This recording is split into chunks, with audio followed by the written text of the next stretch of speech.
الحمد لله رب العالمين.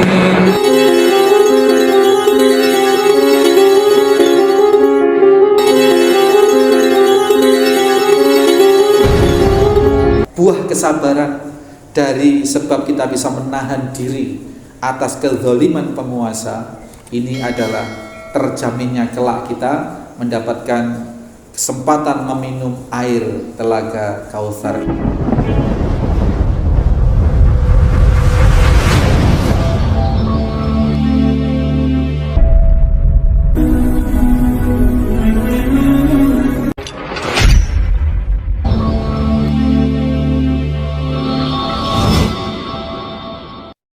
Bismillahirrahmanirrahim. Assalamualaikum warahmatullahi wabarakatuh. Waalaikumsalam warahmatullahi wabarakatuh. Innal hamdalillah nahmaduhu wa nasta'inuhu wa nastaghfiruh wa na'udzu billahi min shururi anfusina wa min sayyiati a'malina may yahdihillahu fala mudhillalah wa may yudlil fala hadiyalah. Asyhadu an la ilaha illallah wahdahu la syarikalah. Asyhadu anna Muhammadan abduhu wa rasuluhu la nabiyya ba'da. Allahumma salli wa sallim wa barik ala Muhammadin wa ala alihi wa sahbihi wa mawala. Qala Allah ta'ala, ya ayyuhalladzina amanu taqullaha haqqa tuqatih wa la tamutunna illa wa antum muslimun. Qala Allah ta'ala aidan, ya ayyuhan nasu taqu rabbakumul ladzi khalaqakum min nafsin wahidah wa khalaqa minha zawjaha wa batha minhuma rijalan katsiran wa nisaa wattaqullaha alladzi tasaaluna bihi wal arham innallaha kana 'alaikum raqiba. Ya ayyuhalladzina amanu taqullaha wa qulu qawlan shadida yuslih lakum a'malakum wa yaghfir lakum dhunubakum wa may yuti'illaha wa rasulahu faqad faza fawzan 'azima. Jamaah salat subuh musalla Al-Hikmah Al-Kandang Situbondo rahimani wa rahimakumullah. Mudah-mudahan Allah senantiasa merahmati kita semua. Amin Allahumma amin. Kita panjatkan puji syukur dan senantiasa memohon sekaligus memohon, bersyukur sekaligus memohon. Ini adalah esensi kita dalam beribadah kepada Allah Subhanahu wa taala. Pujian dan penyanjungan atas asma Allah, atas keagungan Allah Subhanahu wa taala dibarengi dengan permohonan kepada Allah Subhanahu wa taala atas kebaikan kita. Ini esensi kita beribadah kepada Allah Subhanahu wa taala sebagaimana yang termaktub di dalam Ummul Kitab yang setiap rakaat kita baca. Setelah kita memuji Allah, setelah mengagungkan Allah, alhamdulillahirabbil alamin arrahmanir rahim maliki yaumiddin iyyaka na'budu. Pernyataan kita iyyaka na'budu wa iyyaka nasta'in. Baru kemudian kita memohon pada Allah ihdinas siratal mustaqim. Termasuk dalam episode kita, kajian kita di bab 3 kitab Riyadhus Shalihin oleh susunan Imam An-Nawawi rahimallahu taala ini. Dalam bab sabar ini kita disuguhkan, kita dibimbing, kita diberi pengajaran yang berharga oleh Al-Imam An-Nawawi melalui nukilan-nukilan hadis-hadis sahih dari baginda Nabi sallallahu alaihi wasallam. Dan menjelang di akhir bab 3, bab kesabaran ini, kita bisa telaah bahwasannya seolah Imam An-Nawawi ini sedemikian di dalam memberikan pendidikan kepada kita sedemikian sistematis dari sejak bab sabar yang pertama, hadis kedua, hadis ketiga kita dibimbing untuk bersabar ya, sabar. Hadis berikutnya bersabar ya, sabar. Ternyata memang Imam Nawawi ingin mempersiapkan hati kita untuk kemudian disuguhilah satu kenyataan melalui hadis di ujung-ujung bab 3 ini. Yang hadis ini tampaknya sangat secara umum sangat sulit diterima oleh manusia. Tetapi itulah yang dari Nabi Shallallahu Alaihi Wasallam, dan di saat yang sama Nabi Shallallahu Alaihi Wasallam juga memberikan informasi sedemikian besarnya pahala, sedemikian besarnya faedah, ganjaran apabila kita mampu tetap bersabar dikala menemui kenyataan seperti yang akan Nabi Shallallahu Alaihi Wasallam sampaikan di akhir-akhir bab 3 bab sabar kitab Riyadhus Shalihin Imam An-Nawawi ini. Maka secara manusiawi memang sangat berat, sehingga seolah Imam Nawawi sudah sedemikian sistematis, kita ulangi sekali lagi, menyiapkan hati kita untuk kemudian dimungkinkan bisa menerima kenyataan melalui hadis yang berikut ini. Hadis yang ke-51 dan 52 ini isinya senada, maka akan kita rangkum, akan kita jadikan satu, dan memang hadisnya juga tidak panjang.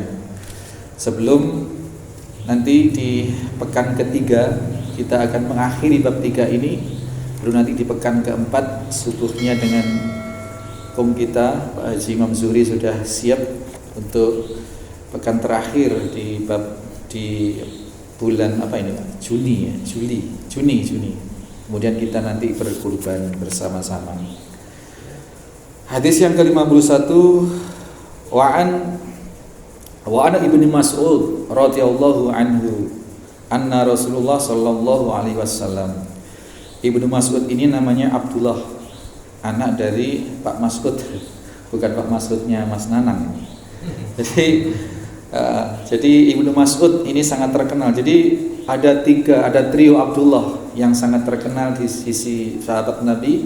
Ada Abdullah bin Umar, ada Ibnu Abbas, Abdullah bin Abbas, dan Abdullah bin Mas'ud. Ini tiga-tiganya bernama Abdullah, dan tiga-tiganya merupakan sahabat utama dari berbagai level usia. Yang paling muda adalah sahabat Ibnu Abbas. Imam Nawawi, muallif, penulis kitab ini, mencantumkan hadis ke-51 bahwasanya Imam Nawawi menyatakan bahwa Ani bin Mas'ud radhiyallahu anhu, dari sahabat Ibnu Mas'ud, mudah-mudahan Allah meridhai beliau, anna Rasulullah sallallahu alaihi wasallam, sesungguhnya Rasul sallallahu alaihi wasallam telah bersabda, innaha satakunu ba'di, sesungguhnya akan kalian dapati suatu kondisi sepeninggalku, begitu kata Nabi sallallahu alaihi wasallam. Nabi tidak menyantumkan abad keberapa setelah sepeninggal beliau, pokoknya sepeninggalku. Ba'di asaratun, para umara, para pemimpin, para orang-orang yang memiliki kewenangan, yang mengambil hak-hak masyarakat, yang mengambil hak-hak rakyat, yang mengambil hak-hak khalayak, kepemilikan bersama untuk kepentingan pribadi. Ini kalau baca sekarang korupsi, Pak. Ini dinyatakan sedemikian jelas. Tunkirunaha, dan sedemikian mensabotase urusan-urusan penting kalian. Itu ya. Itu kita tidak bicara per negara. Ini kalimat ini Nabi Shallallahu alaihi wasallam menunjuk secara umum, berlaku sedunia. Jadi ini hadis ini agak sensitif, Pak. Agak sensitif, di mana para muballigh menyampaikan hadis ini ya. Nggih, Pak Wadi. Menyampaikan hadis ini sangat rawan dicurigai bahwa yang bersangkutan muballigh atau orang yang menyampaikan ini sangat rawan dicurigai untuk mengaplikasikannya ke negara masing-masing. Misalkan di sini sekarang, oh ini mengenai pemerintah. Tidak.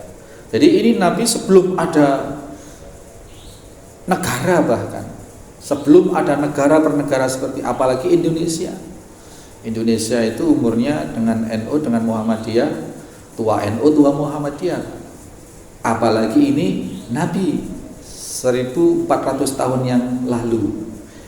Nabi sudah menginformasikan bahwa kelak sepeninggalku kalian akan mendapati para penguasa yang mengambil hak kalian secara tidak hak untuk kepentingan pribadi dan sedemikian mensabotase, sedemikian mengangkangi urusan-urusan penting kalian yang juga untuk kepentingan pribadi para penguasa itu. Ya. Kemudian para sahabat yang hadir di situ bertanya kepada Nabi. Qalu, bertanya mereka, orang-orang yang diajak ngomong itu oleh Nabi, ya Rasulullah, wahai kanjeng Nabi sallallahu alaihi wasallam, fama ta'muruna?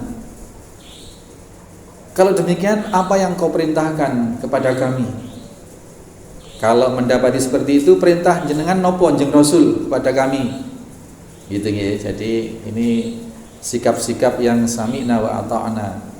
Atiullaha wa atiur Rasul. Taat kepada Allah, taat kepada Rasul dalam menyikapi sesuatu situasi apapun, tetap mengambil rujukan, mengambil nasihat, mengambil referensi utama dari Allah dan Rasulnya. Jadi sahabat tidak lantas ngarang-ngarang, wah kalau begitu nanti begini ya, kalau begitu nanti kita begini, kita harus begini, kita harus enggak. Jadi yang dilakukan oleh para sahabat yang mulia ini adalah fama ta'muruna, ya Rasulullah, apa yang engkau perintahkan kepada kami ketika mengalami kondisi seperti itu.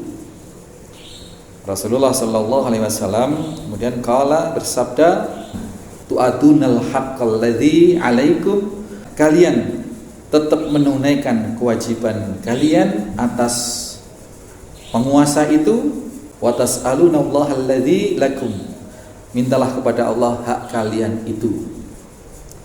Muttafaqun alaih. Ini luar biasa, Pak.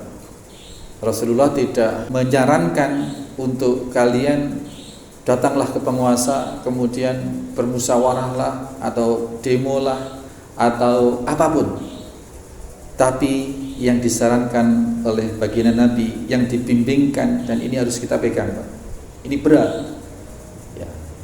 Tu'addunal haqqa, kalian tunaikan saja yang baik. Kalian tunaikan saja kewajiban kalian atas penguasa itu, atas pemerintah itu. Jadi kita tetap diminta untuk senantiasa melakukan kebaikan, menunaikan kewajiban-kewajiban kita sebagai warga negara, Pak.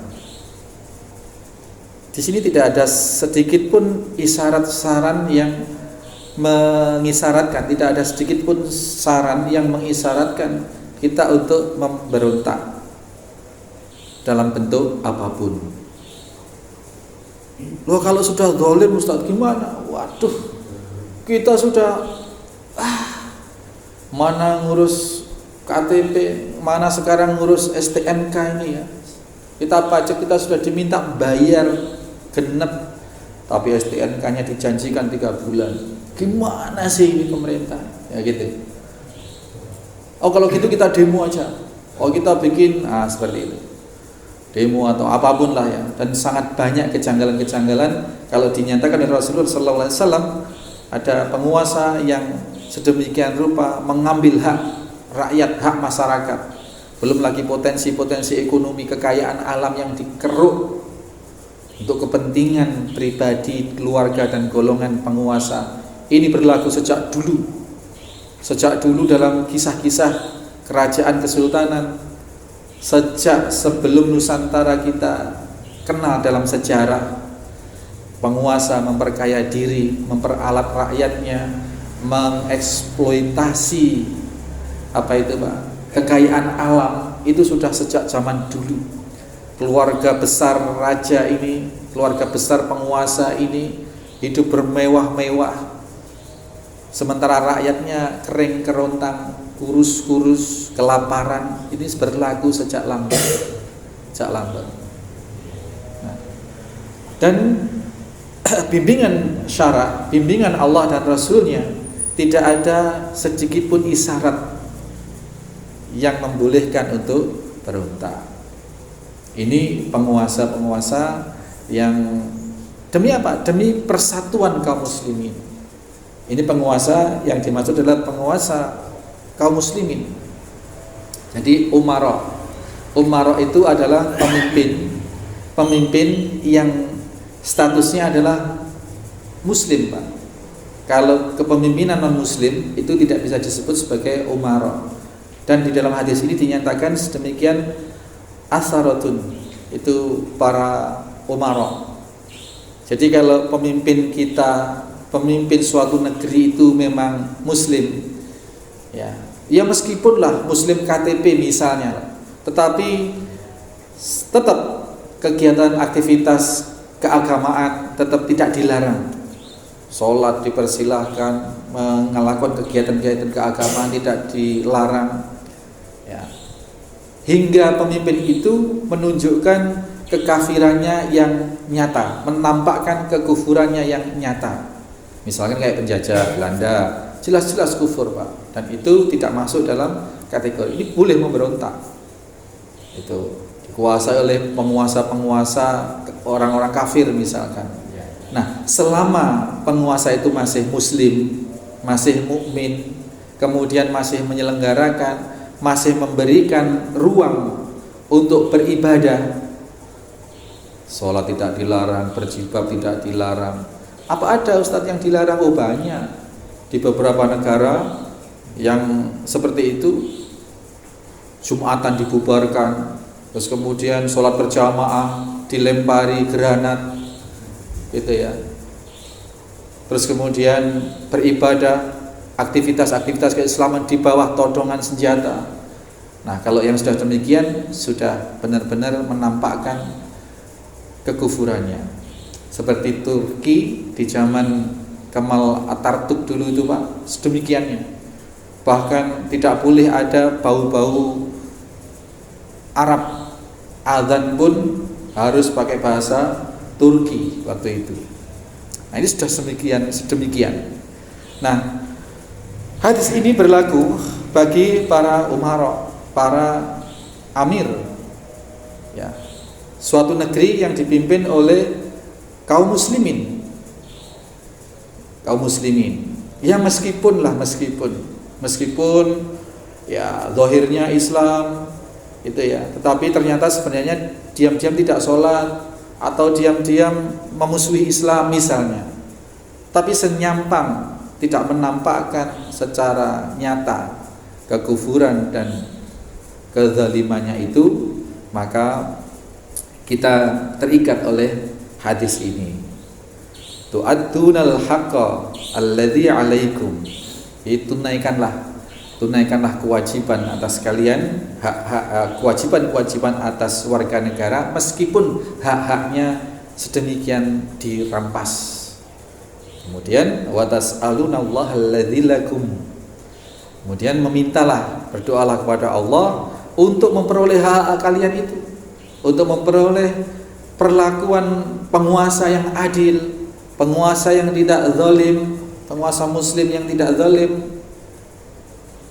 Larinya kita dilarikan, solusinya itu adalah memohon kepada Allah.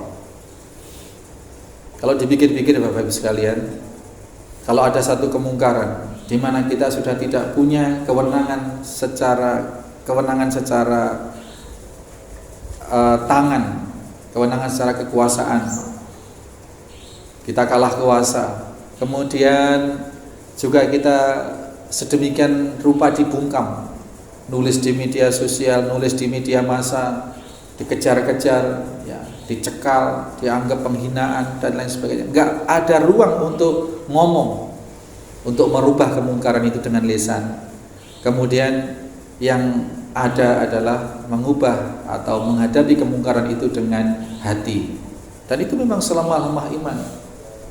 Dengan hati maknanya kita tidak menyepakati, kita tidak mengakui kedzaliman itu, kita tidak membenarkan kedzaliman itu, dan kita tidak melibatkan diri dalam kedzaliman itu. Solusinya apa? Memohon kepada Allah Subhanahu wa taala, karena yang menggerakkan, yang membolak-balikkan hati manusia adalah Allah.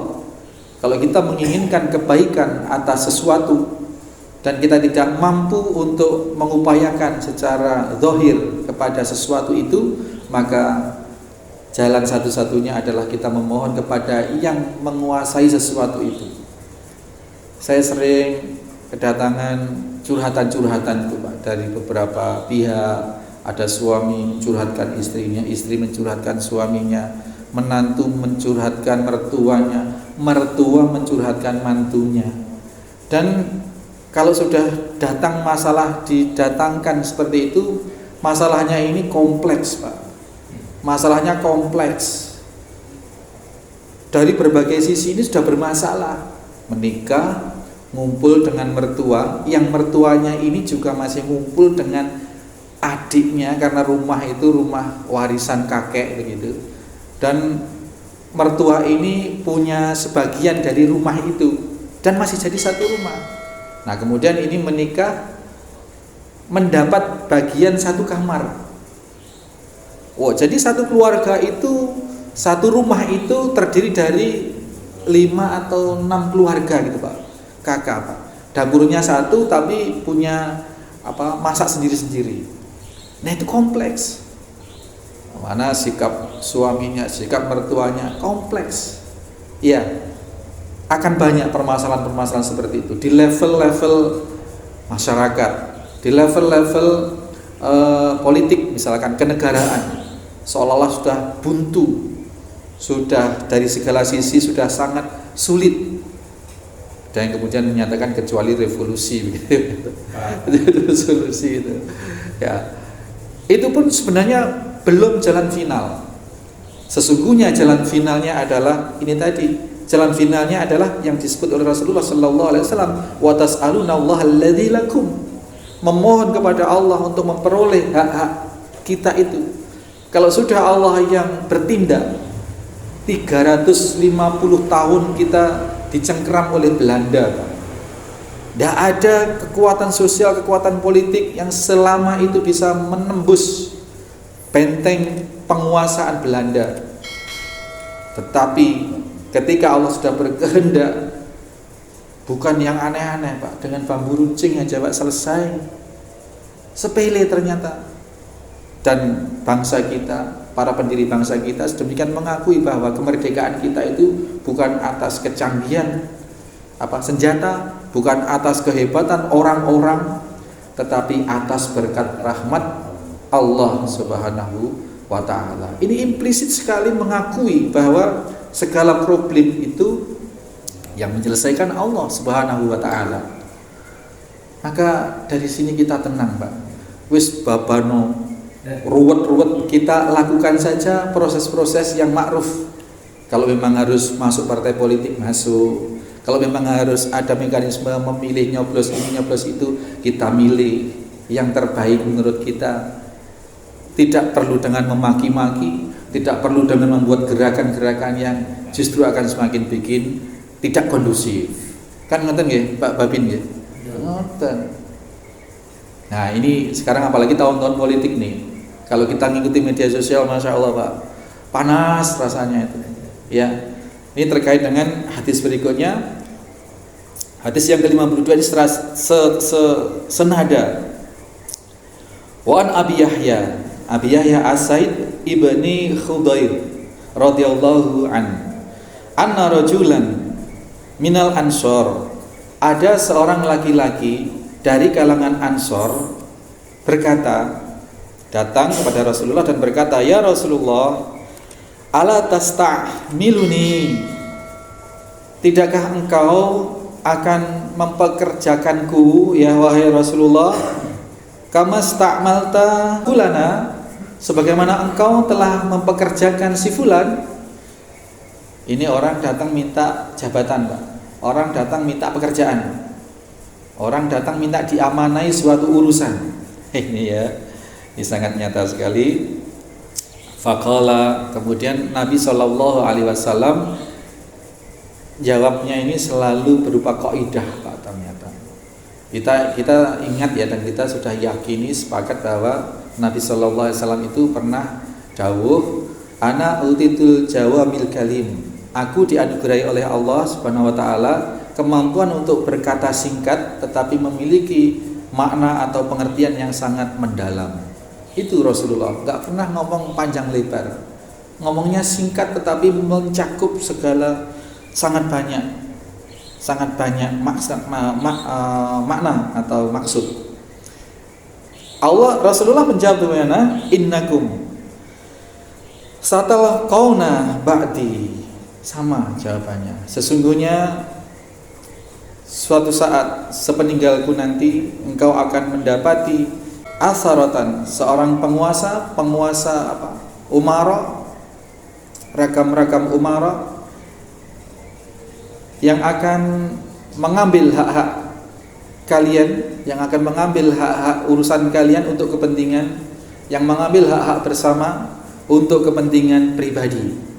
Korupsi tadi itu. Korupsi itu bisa berupa kebendaan, bisa berupa penguasaan urusan gitu. Bisa penguasaan urusan yang tanpa hak, yang sesungguhnya itu adalah hak-hak rakyat. Lalu Rasulullah SAW menyambung dengan fasbiru, bersabarlah. Maka kalau sudah seperti itu, maka fasbiru hatta talqauni ala haud, hingga kalian kelak berjumpa dengan aku di telaga Kautsar, di telaga Haud. Ini yang kita maksud dengan ini juga muttafaqun alaih, hadis yang kedua ke-52 ini. Jadi sedemikian berat di dalam kita menerima kenyataan, Pak, di mana ketika hak-hak dapur kita sudah sangat terasa terganggu. Kita punya sawah, Alvirus itu punya sawah, mau nanam aja, Pak, setengah mati susahnya. Ketemu orang yang siap nanam dan sudah dianggap sudah memang bidangnya, kendalanya ada pada pupuk. Pupuk ini selain mahal, langka. Kalau tidak dipupuk ya tumbuh, Pak, tapi tidak sumber biaya dengan hasil panen. Kenapa pupuk bisa sedemikian mahal dan langka? Ternyata ada monopoli. Ternyata ada proses produksi dan distribusi yang tidak beres, dan ini tidak lepas dari regulasi pemerintah. Nah, ini bukan ngerasani, bukan apa, tapi itulah kronologinya kenapa terjadi. Kenapa kemudian kalau pas panen pasti harga anjlok? Kenapa hasil panen harga murah, sementara biaya produksi pupuk dan lain sebagainya, benih dan lain sebagainya pasti mahal? Ini ada ketidakberesan di dalam pengelolaan, regulasi pengelolaan sistem pertanian dan lain sebagainya. Dan ini merupakan bentuk-bentuk tadi itu. Di antara bentuk-bentuk terampasnya hak-hak rakyat, hak-hak masyarakat, oleh karena ada invalid, ada ketidakberesan di dalam manajemen pengelolaan suatu sistem. Nah, ini menyerang kita, sudah masuk ke ranah dapur kita, sehingga berat untuk tidak ngata-ngatai pemerintah. Tapi kita kembali pada bimbingan Rasulullah tadi itu. Kalau sudah demikian itu gimana sikap seharusnya yang kita lakukan tadi itu? Fasbiru, bersabarlah. Sampai kapan ya Rasulullah sabarnya? Sudah ingut-ingutan ini. Sampai kalian ketemu aku nanti di telaga Kautsar, Haud. Telaga Haud, Bapak Ibu sekalian, jangan dianggap apa sih telaga Haud itu. Berkali-kali dalam kajian ini sudah kita singgung. Kelak di padang mahsyar, di hari kiamat, ada sebuah telaga yang sedemikian luas, yang airnya sedemikian sejuk dan sedemikian manis. Itu mata airnya dari surga, dan ini diberikan hak oleh Allah untuk baginda Nabi Shallallahu Alaihi Wasallam untuk melayani para umat Islam, umat Nabi Shallallahu Alaihi Wasallam. Disediakanlah cangkir-cangkir di seputar telaga itu, sedemikian banyak sekali cangkir-cangkir hingga disebutkan jumlahnya sebanyak bintang-bintang di langit. Berdampiak-dampiaklah umat Islam berdatangan guna dilayani oleh Nabi Shallallahu Alaihi Wasallam, diberi minuman dari air telaga itu, dan barang siapa yang meminum air telaga itu maka dia tidak akan pernah haus selamanya. Kita bayangkan itu proses mahsyar, proses akhirat masih panjang. Nggak tahu prosesnya berapa juta tahun, di mana seseorang akan menunggu dihisab, menunggu ditimbang amalnya, menunggu ini dan itu sampai proses sirat, sampai proses menyeberang titian yang menentukan apakah jatuh ke surga atau jatuh ke neraka atau bisa lolos ke surga. Proses ke surga itu pun juga sangat macam-macam. Kalau kita buka kitab Hidayah itu, ada yang dengan lari seperti kilat, nyampe surga. Ada yang seperti orang berlari kencang. Ada orang yang seperti berjalan, ada yang seperti bertatih-tatih. Ada yang sampai delongsor melewati titian sirat itu.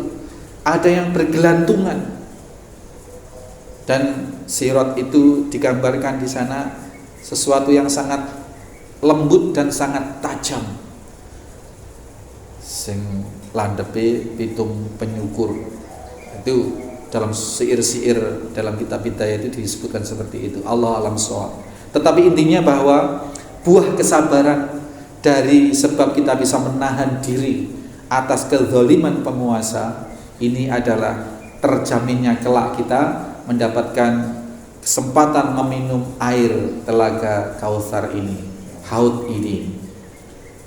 Nah, dikala dipastikan tidak akan haus selamanya, berarti ketika kita menunggu antrian di padang mahsyar yang matahari digambarkan hanya sejengkal di atas kepala karena sudah meminum air telaga Kautsar tadi itu, maka tidak akan merasa panas, tidak akan merasa kehausan. Padahal di situ ada orang yang berkeringat bercucuran sampai keringatnya sampai semata kaki, ada yang sampai betis, ada yang sampai paha, ada yang sampai dada, bahkan ada yang tenggelam oleh keringatnya sendiri. Ini kejadian-kejadian real di padang mahsyar nanti.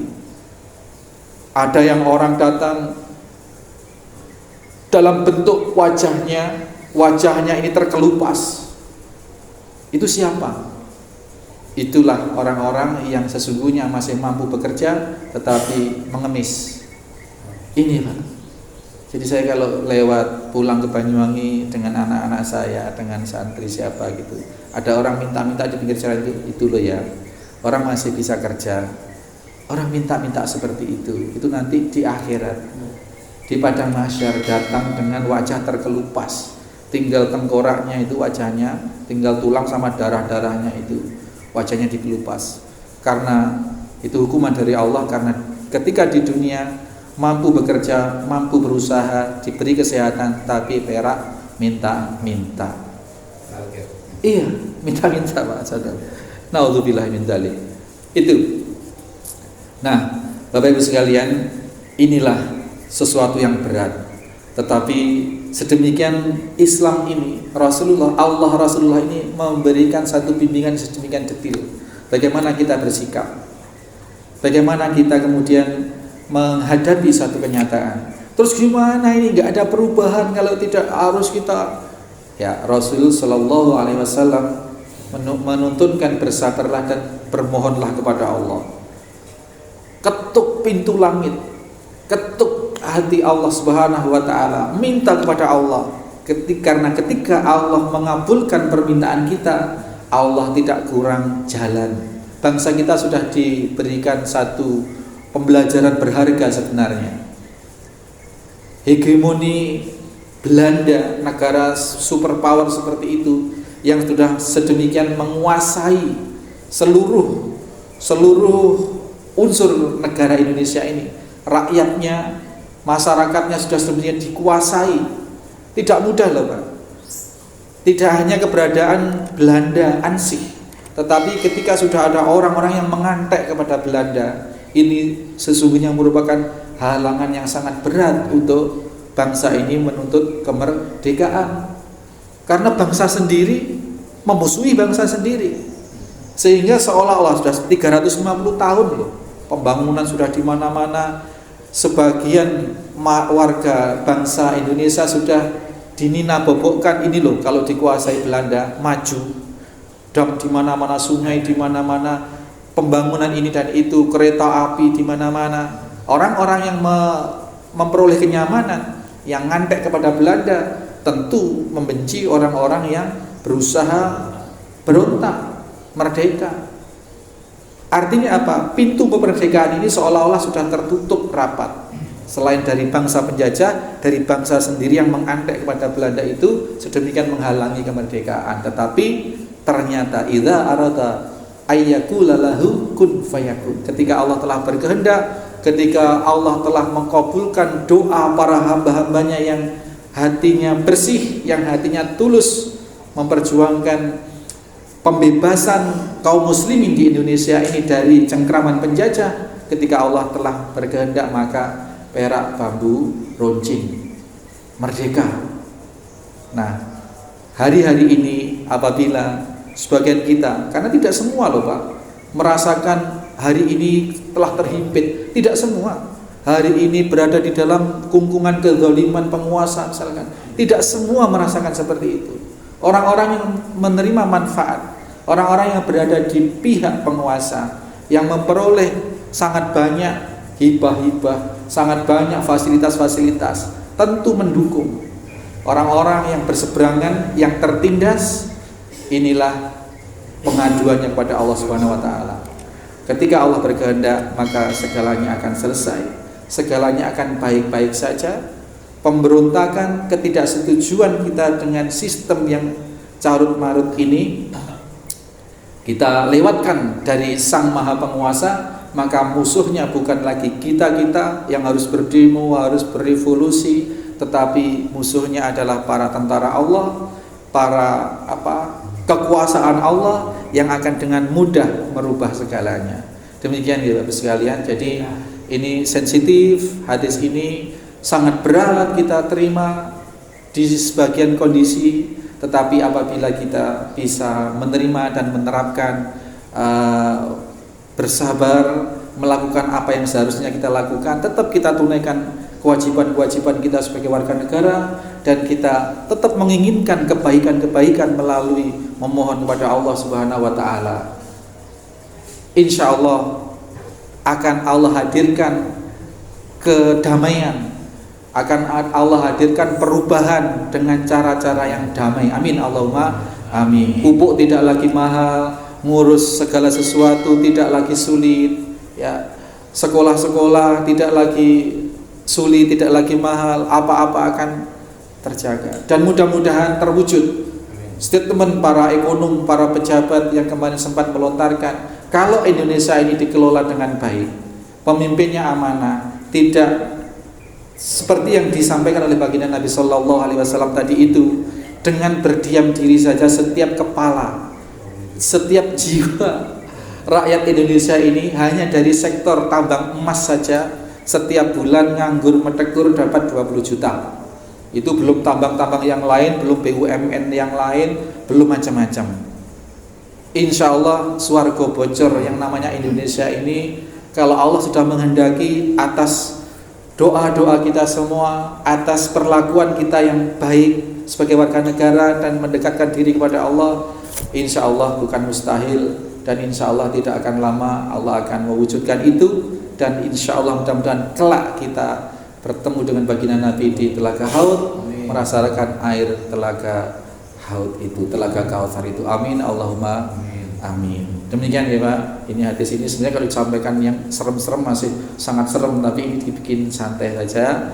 Tapi intinya seperti itu. Mudah-mudahan kita diberi kesabaran dan diberi kemampuan untuk hanya berharap, hanya berupaya merubah keadaan ini, berevolusi kita di dalam hati. Tidak tanggung-tanggung kita mencari pasukan Allah Subhanahu wa taala, kehendak Allah, iradah Allah yang kita mohonkan, sehingga beres semuanya tanpa harus berdarah-darah sesama kaum muslimin. Demikian ya. Mudah-mudahan bermanfaat dan menjadi satu sebab perubahan perbaikan diri kita dari waktu ke waktu atas izin dan atas kemurahan Allah Subhanahu wa taala. Kita akhiri subhanakallahumma wa bihamdika asyhadu alla ilaha illa anta astaghfiruka wa atubu ilaik. Assalamualaikum warahmatullahi wabarakatuh.